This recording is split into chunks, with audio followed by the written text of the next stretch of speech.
How's it going, gamers? I got something pretty interesting to talk about this video. We're going to talk about grinding in video games and why I like it so much. This video is for all the degenerates out there like me that could sit there in front of their computer or video game for like 12 plus hours and just grind something out. There's a whole bunch of different types of grinding in video games, and we're going to cover 3 of them. So let's get in there and talk about grinding. Let's grind this video out.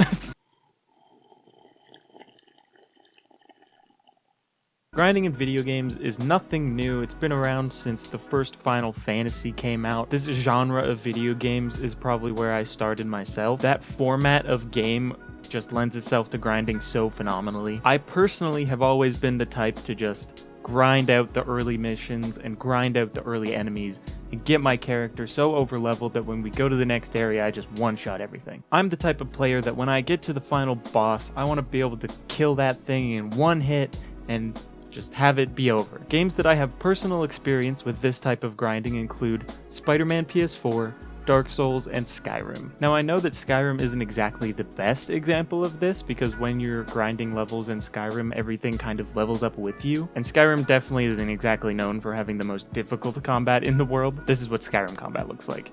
And that's it. Or there's stealth, which is even easier. Dark Souls, however, is the perfect example of this in my mind. I had a spot in the original Dark Souls where I would just stand for multiple hours and kick the same enemy off the same cliff to get 3,000 souls with each kick off the cliff. If I was bored, I would literally go to this spot and get levels until I had enough to go do the other things in the game I wanted to do. It's what I did to chill out after school in high school. I would just kick things off cliffs in Dark Souls. Honestly, I probably only originally beat Dark Souls because of this spot and this grinding tactic. I remember when I first got to Ornstein and Smog, I just went, no, I'm gonna come back after I'd sit at the grinding spot for a couple of days, probably. I made the most ridiculous Dark Souls build you'll probably ever see. I had full hovels with a one-handed greatsword and a shield still, and I didn't fat roll at all. Now, Spider-Man isn't really an RPG, it's pretty much an action game in the core of it, but it gets across the same feeling of what I'm trying to talk about. Every time that I unlocked some new piece of gear or some new equipment or a new suit that I could buy, I couldn't progress the main story until I had it, or I had made it as upgraded as it could be. And before the final boss, I had to make sure that I was max level and max gear and max everything that I could be, because I needed to be as strong as possible before going into the boss fight. And all the side stuff in that game feels super organic. It's pretty much the main game itself, in my opinion, so it lends itself really well to grinding everything out before you go and do the actual important stuff of the game. Onward!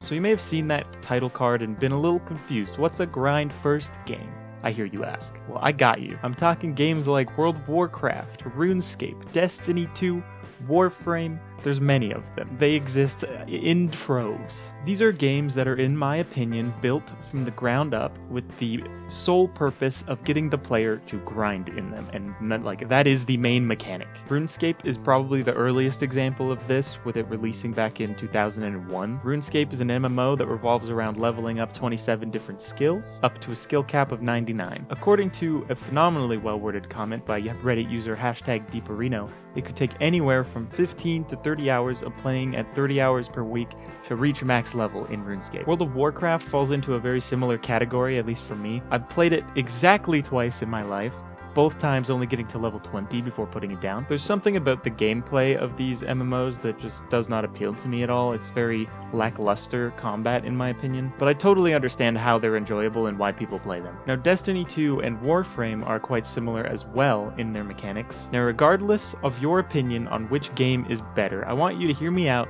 because they both have things that are going for them in this grind category. If you don't know, in both games you run around and loot and shoot aliens. Destiny 2 has a little less focus on grinding than Warframe does, but there's definitely still a grind to it. We're going to talk about Destiny 2 first. It has great gunplay, good PvP, a story, and a bunch of DLC. The grind in Destiny is about getting your character to max level, which is pretty easy, and also getting your gear to max level, which is less easy. Upgrading your gear in Destiny is all about doing quests or PvP stuff to get rewards of better items, or by spending a bunch of currency that I couldn't be bothered to learn about because it's really complicated. The grinding part of Destiny 2 only lost me because it was just a little too much for me to learn.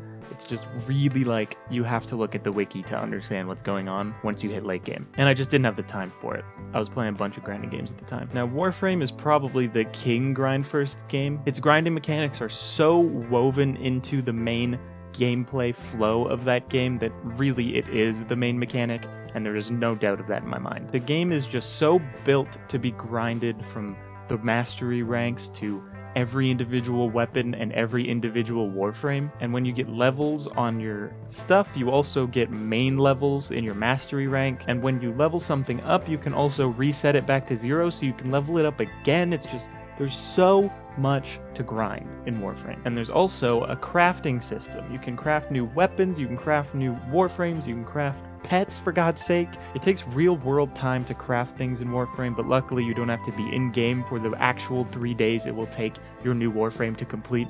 And you can get crafting materials through just playing the game and looting shit on like the actual planets, or by these little actual loot box type things that give you rewards when you do a mission to open them. I just want to say quickly that the loot boxes in Warframe are actually not that predatory because it gives you all the odds, and there's only like 5 things in each, and it's pretty obvious what you're going to get, and it's pretty easy to farm them, and you don't have to buy them. Now, why is it so fun for me and the thousands of other people that play these types of games to grind in them? Well, getting that new sick piece of gear or hitting that max level cap just feels like such an accomplishment, and you feel so much more powerful for putting that time in comparison to what you felt like before.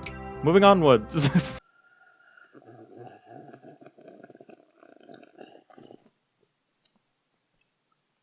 I almost died.